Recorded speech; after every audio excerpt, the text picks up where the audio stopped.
ये है प्रश्न नंबर 2। प्रति हेक्टेयर टनों में गन्ने की पैदावार का बारंबारता बंटन दिया हुआ है, समांतर माध्य ज्ञात कीजिए। अब देखिए, पहले अभी हम जो बनाए एक प्रश्न सेम उसी के जैसा है। यहाँ पर वर्ग लिखा है, वर्ग लिखे रहेगा या वर्ग अंतराल, दोनों का मतलब एक ही होता है। वर्ग अंतराल लिखे रहेगा या वर्ग, तो वर्ग यहाँ पर लिखा हुआ है 0 से 7, 7 से 14, 14 से 21, 21 से 28, 28 से 35, 35 से 42 और 42 से 49। 42 से कितना है? 49। और इसकी जो संगत बारंबारता है ये हमें प्रश्न में दी हुई है। 0 से 7 की बारंबारता है 19, 7 से 14 की बारंबारता है 5, 14 से 21 की बारंबारता है 36, 21 से 28 की बारंबारता है 72 और 28 से 35 की बारंबारता है 51, 35 से 42 की बारंबारता है 43 और 42 से 49 की बारंबारता है 28। अब हमें इसे हल करना है, तो अभी हम प्रश्न नंबर 1 को जैसा बनाए हैं वैसा ही बनेगा। तो देखिए, वर्ग हम सबसे पहले क्या लिखेंगे?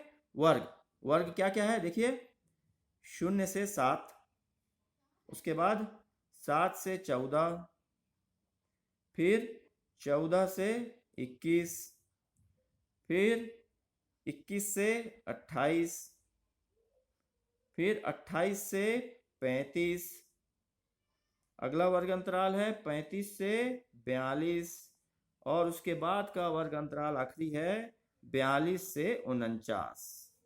ठीक है, यहां तक हमारा वर्ग अंतराल है।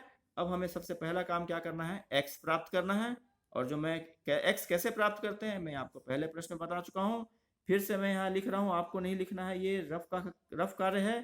तो क्या होता है x प्राप्त करने के लिए? x बराबर निम्न सीमा धन उच्च सीमा भागित 2, ये हमारा सूत्र है। तो देखिए यहाँ पर निम्न सीमा कितनी है? 0। पहली वाली निम्न सीमा कितनी है? 0। उच्च सीमा है 7, तो 0 धन 7 भागित 2 अर्थात 7/2।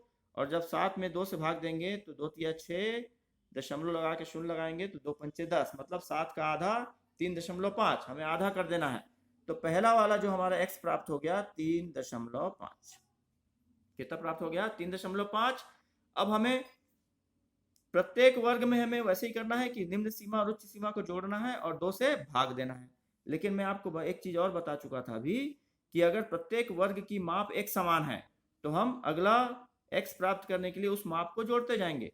तो देखिए यहाँ पर प्रत्येक वर्ग की माप एक समान है क्या? देखिए 7 में से 0 घटाओ, कितना बच गया? 7। 14 में से 7 गया, कितना बचा? 7। 21 में से 14 गया तो भी क्या बच रहा है? 7। 28 में से 21 कम होगा तो भी क्या बचेगा? 7। 35 में से 28 घटाओगे तो भी मिलेगा 7। 42 में से 35 घटाओगे तो भी मिलेगा 7 और 49 में से 42 घटाओगे तो भी हमें वर्ग की माप कितनी मिल रही है? 7। मतलब हमें पता चल गया कि प्रत्येक वर्ग की माप एक समान है। कितनी है? 7। तो हम इसमें क्या करेंगे? पहला वाला जो हमें x मिला है इसमें हम 7 7 जोड़ते जाइए, आपको अगला x प्राप्त होते जाएगा।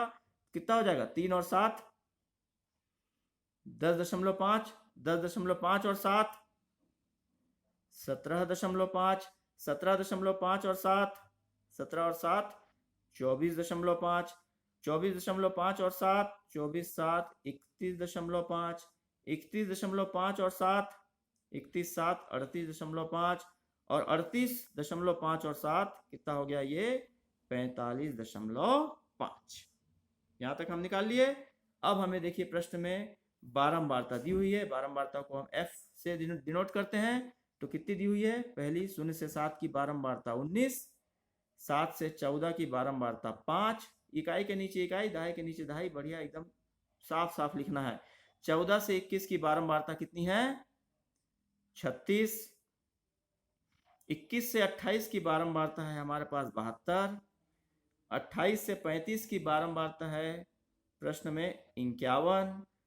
35 से 42 की बारंबारता है प्रश्न में 43 और 42 से 49 की बारंबारता है प्रश्न में 28। ठीक है, ये हो गया। अब मैं बताया था कि जब x और f हमको मिल जाता है तब वर्ग अंतराल का हमारा काम खत्म हो जाता है। इससे अब हमको कोई मतलब नहीं। अब हम क्या प्राप्त करेंगे? fx, मतलब f गुणित x। इन दोनों को गुणा करते जाइए। तो आपको गुणा करना आना चाहिए, कक्षा 10वीं में पहुंच गए हो।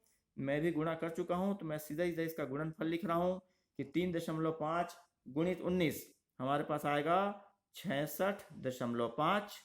कितना आएगा? 66.5। फिर 10.5 गुणित 5 हमको मिलेगा 52.5। 52.5। फिर 17.5 गुणित 36 हमें मिलेगा 630।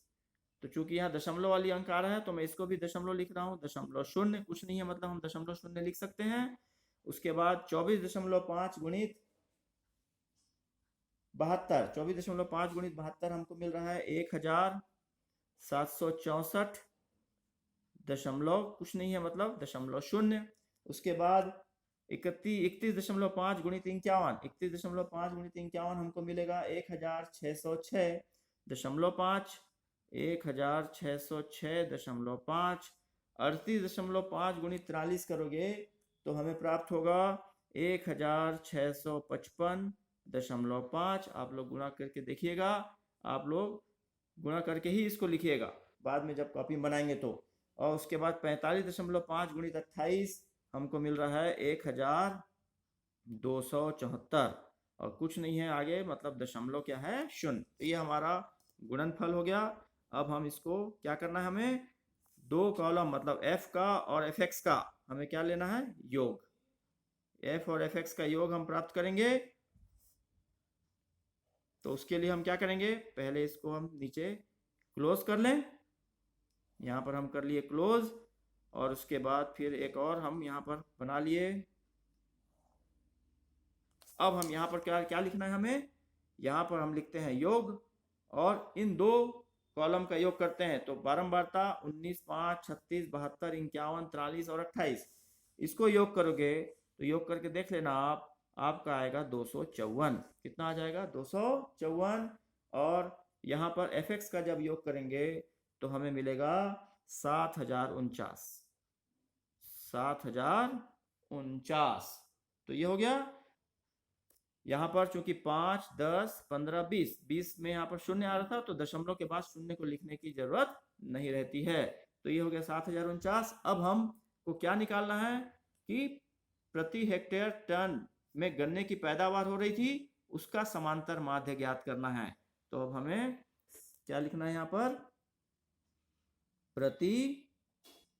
देखो प्रश्न में अगर ऐसा दिया हुआ है, पिछले प्रश्न में हमको कुछ नहीं दिया था तो हम सीधा सीधा समांतर माध्य लिखते थे, लेकिन यहाँ पर हमको ऐसा लिखना पड़ेगा प्रति हेक्टेयर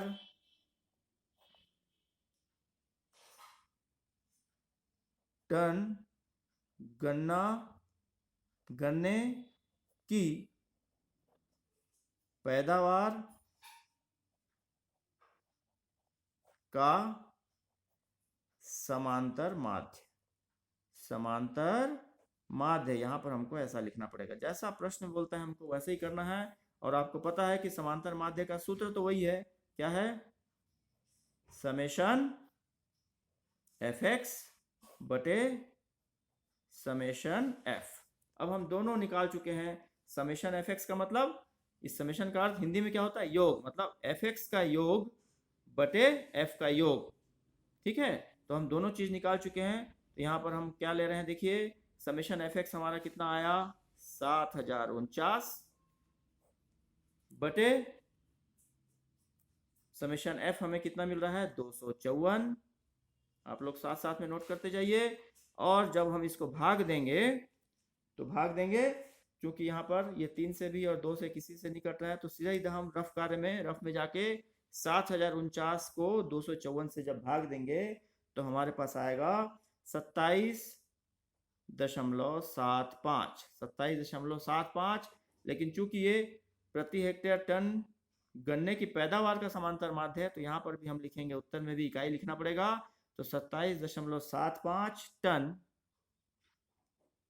प्रति हेक्टेयर, ये हो जाएगा हमारा उत्तर।